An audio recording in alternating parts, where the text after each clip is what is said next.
안녕하세요. 불량TV입니다.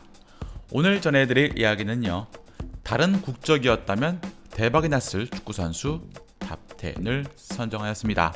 영상에 앞서 국대운이 안 좋다고 생각보다 좋은 축구선수를 만난 운 좋은 팀이라고 생각해보면 좋을 듯 합니다.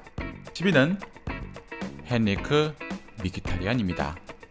터키와 이란을 옆나라로 두고 있는 아르메니아는 인구 300만, 우리나라 경상도 정도 되는 작은 나라입니다. 1992년 소련으로부터 독립한 아르메니아가 배출한 역대 최고의 축구선수인 미키타리안은 도르트문트, 맨유, 아스날, AS 로마를 거치며 커리어를 쌓았고 2016년엔 유럽 최고의 도움 머신으로 명성을 떨치기도 했죠. 2007년부터 국대 데뷔하자마자 국대 에이스가 된 미키타리안은 외롭게 전방에서 골을 노렸고 2012 유럽 예선에서 6골을 뽑아내 팀을 본선에 올려놓을 뻔도 했습니다. 혼자 탈압박, 킬패스, 득점, 중원 장악까지 도맡아서 해야만 했던 미키타리안이었지만 아르메니아 축구는 너무나 약해 2020년 유로 예선에서 이탈리아에게 9골을 내주며 무너집니다. 사실상 10년 넘게 미키타리안 한 명을 바라봐야만 했던 아르메니아는 최근 1993년생인 아다미안이 독일 호펜하임으로 이적을 하자 새로운 희망으로 기대하고 있습니다. 9위는 조지 베스트입니다. 맨유 유스 출신으로 맨유의 1960년대 황금기와 발롱도르까지 석권했던 슈퍼스타 조지 베스트. 올드 트래포드 구장 앞에 동상 3명 중 1명인 그는 윙어임에도 놀라운 득점포를 가능한 스타였습니다. 18살에 북아일랜드 성인 대표팀 데뷔를 한 조지 베스트는 약체 북아일랜드에서 홀로 고군분투합니다. 모든 잉글랜드인들은 당시 조지 베스트가 잉글랜드 국적이었다면 얼마나 좋았을까 했지만 가진 기행과 쾌활한 성격을 가진 조지 베스트는 북아일랜드만을 위해 뜁니다. 그러나 워낙 약했던 대표팀 전력 때문에 국제대회 본선엔 단 한 번도 나가지 못했죠. 아이러니하게도 조지 베스트가 데뷔하기 전엔 스웨덴 월드컵 8강, 그리고 조지 베스트가 은퇴 후엔 5년 뒤 북아일랜드는 월드컵을 연이어 2번이나 나갔다는 것입니다. 8위는 세브첸코입니다. 2015년 부임해서 2020년 우크라이나를 유럽 최고의 다크호스로 만든 감독 안드리 세브첸코. 과거 선수 시절 세브첸코는 우크라이나를 대표해서 17년간 111경기나 뛰며 48골을 기록해 자국 역대 최고의 골잡이로 활약한 선수였습니다. 2000년대 중반 포로닌 레브로프 등이 등장하면서 원맨팀에서 벗어날 수 있었던 우크라이나는 2006년 월드컵에서 8강이라는 큰 위협을 달성할 수 있게 됩니다. 소련으로부터 독립 후 1998년부터 국제대회에 참가한 우크라이나에겐 이보다 큰 경사가 없는 건 당연지사. 그러나 이면을 들여다보면 세브첸코는 뛰어난 활약을 했음에도 국대 전력이 그를 받쳐주지 못한 케이스였습니다. 1997년 월드컵 유럽 예선에서 21살의 세브첸코가 4골을 터뜨렸지만 플레이오프에서 떨어지고 말았고 1999년 유로 예선도 플레이오프에서 슬로베니아전에서 득점을 했지만 수비가 3골을 헌납해 본선에 오르지 못합니다. 2001년엔 더욱 최악이었죠. 월드컵 유럽 예선에서 무려 10골을 터뜨려서 지역 예선 득점왕이 되었던 세브첸코였지만 정작 조국 우크라이나는 월드컵 본선에 실패하고 맙니다. 유로 2004, 2008 남아공 월드컵까지 예선에서만 부토합 14골을 몰아치는 괴력을 과시했지만 최종 성적표는 지역 예선 탈락. 월드베스트, 득점왕, 챔스 우승, 발롱도르까지 다 가졌던 세브첸코가 유일하게 가지지 못한 것이 바로 국가대표 우승이었습니다. 7위는 드와이트 요크입니다. 트리니다드 토바고란 나라의 이름을 들어본 적이 있나요? 카리브해의 섬나라인 이 나라는 경기도의 절반 정도의 크기이고 인구는 울산광역시에 불과한 소국입니다. 이런 작은 나라에서 태어난 요크가 축구선수로 대성할 수 있었던 이유는 우연히 이 섬의 훗날 아스톤빌라의 감독이 되는 그레이엄 테일러가 찾아왔기 때문이었습니다. 1989년부터 프로 생활을 시작해 1999년엔 맨유에서 리그 득점왕, 챔스 득점왕을 모두 석권하며 소속팀에 첫 트래블을 안겨주는 주인공이 됩니다. 이런 무시무시한 공격수를 보유한 트리니다드 토바고는 약체였지만 2006년 월드컵 본선에 진출하는 영광을 누렸고 요크는 수비형 미드필더로 나서 스웨덴전 경기 최우수 선수에 선정되는 최고의 활약을 펼칩니다. 이때 요크의 나이는 은퇴 직전인 35세. 2020년 현재 트리니다드 토바고는 피파 랭킹 105위입니다. 6위는 드미트리 베르바토프입니다. 프리미어리그 득점왕이자 불가리아 역대 최고의 골잡이인 베르바토프, 그의 조국 불가리아는 1994년 이후 월드컵에서 단 1승도 거두지 못하고 있고 축구 변방으로 자리하고 있습니다. 월드컵이라도 나간 시절에는 그나마 나았지만 2002년 한일 월드컵 이래 20년 가까이 월드컵 문턱조차 넘보지 못하고 있습니다. 베르바토프는 국대 데뷔를 17살이었던 1999년에 했을 만큼 전도 유망한 축구 천재였고 은퇴하기 전까지 슬럼프 없이 국대에서 꾸준히 득점을 해냅니다. 78경기에서 48골은 불가리아에 있어 실로 놀라운 업적이지만 국대 수비가 말썽이어서 베르바토프가 골을 넣어야 무승부가 성립될 정도였습니다. 베르바토프의 유일한 국제 무대였던 유로 2004에선 첫 경기 스웨덴전에서 5골을 얻어맞으며 침몰한 게 당시 상황. 2019년 베르바토프가 은퇴 후 불가리아는 피파 랭킹 72위로 여전히 유럽에선 축구 변방에 속해 있습니다. 5위는 라이언 긱스입니다. 가레스 베일이 기록을 깨기 전 웨일스 역대 최연소 국대 데뷔를 했던 긱스. 그는 1990년대 초 잉글랜드 축구협회로부터 잉글랜드 성인 대표팀을 선택하라는 권유도 수도 없이 받았지만 그는 아버지와 어머니의 고향이자 자신이 태어나고 자란 카디프를 사랑해서 웨일스를 선택합니다.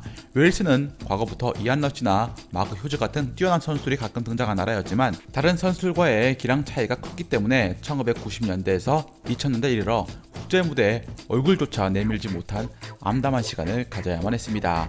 가레스 베일을 필두로 웨일스가 2006 유로 대회 본선에 진출하는 등 58년 만에 경사를 맞이하기도 했지만 긱스가 대표였던 1990년대 중반엔 웨일스가 3골 이상 지는 건 다반사였고 긱스가 뛰면서 그나마 좋았던 때가 33살이 노장이 된 이안 러시가 8골을 터뜨렸던 1993년 월드컵 유럽 예선이었습니다. 승점 3점 차로 벨기에에 밀렸으니 아깝다면 아까웠던 순간이었죠. 2018년부터 웨일스 국대 감독이 된 긱스는 2022년 월드컵 본선 진출을 목표로 칼을 갈고 있지만 일단 스캔들로 감독 경력이 위태위태한 상황입니다. 4위는 질라탄 이브라히모비치입니다. 스웨덴이 유럽에서 중위권에 해당하는 팀이기도 하고 질라탄 입장에선 그렇게 약한 나라에 속한 선수라고는 보기 힘듭니다. 그런데 그의 어린 시절을 보면 국가대표를 선택할 수 있는 상황이 있었고 어머니의 나라 크로아티아를 선택할 수 있는 기회가 있었습니다. 질라탄이 크로아티아였다면 2016 유로 16강 포르투갈의 늪축구를 해결할 수 있었을지도 몰랐고 월드컵 준우승 타이틀을 달았을지도 모릅니다.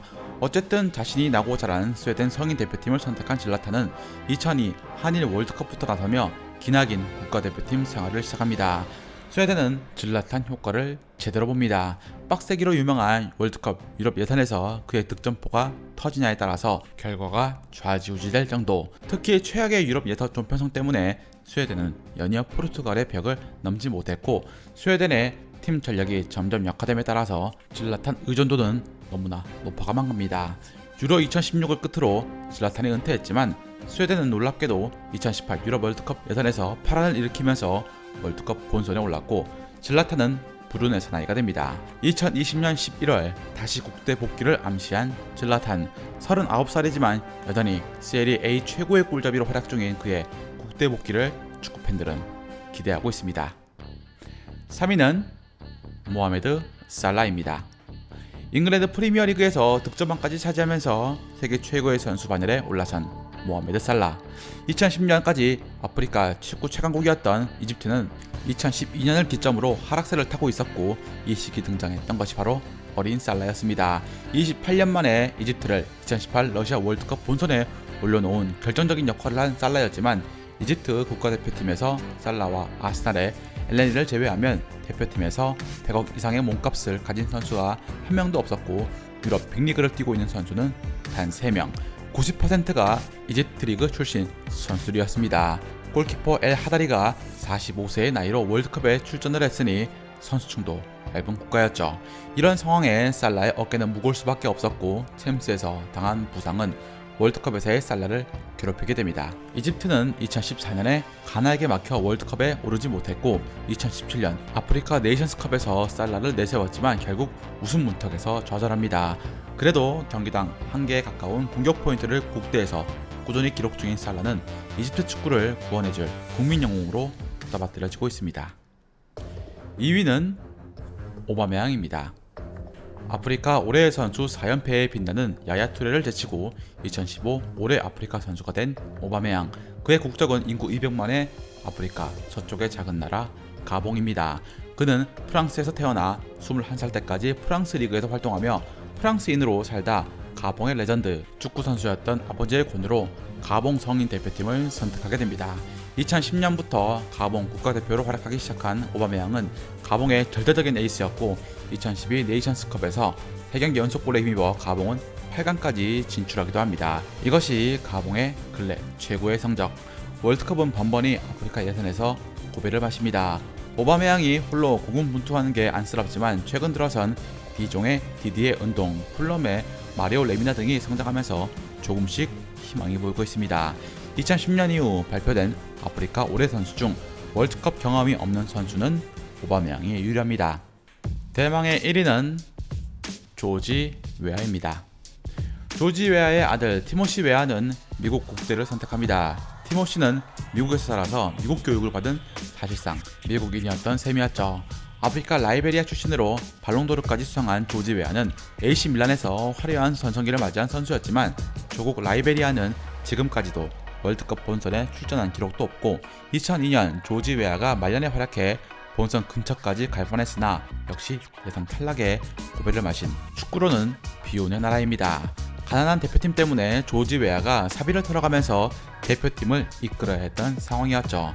1987년부터 라이베리아 대표였던 조지 웨아는 이쯤 아프리카 대륙을 떠나서 유럽 무대에 도전 중이었고 발군의 활약을 선보이자 아르센 벵거 감독이 그를 발탁하면서 위대한 전설이 시작됩니다. 아프리카 선수 최초로 발롱도르 수상자였지만 조국 라이베리아는 피파 랭킹 100위 안에도 들지 못하는 축구 변방 중에 변방이었습니다. 연이은 월드컵, 아프리카 예선, 광속 탈락, 아프리카 대륙컵에서도 무존재에 가까웠던 라이베리아는 그나마 1996년 조지 웨아가 전성기 포스를 뽐낼 무렵 아프리카 네이션스 본선에 올라 1승을 거두었고 이 승리가 라이베리아 역대 메이저 대회 유일한 승리로 기록되고 있습니다. 다른 국적이었다면 축구선수 개인으로는 대박이 났을지 몰랐겠지만 라이베리아 국민들은 조지 웨아를 보며 내정과 빈곤에서 희망을 꿈꿀 수 있었습니다. 즐겁게 보셨다면 구독과 좋아요 클릭을 부탁드립니다. 다음 이야기에선 놀라운 변속 기어 드리블을 장착한 드리블러로 축구 선수를 뛰어넘어 국민 영웅인 한 분에 대해서 소개해드리고자 합니다.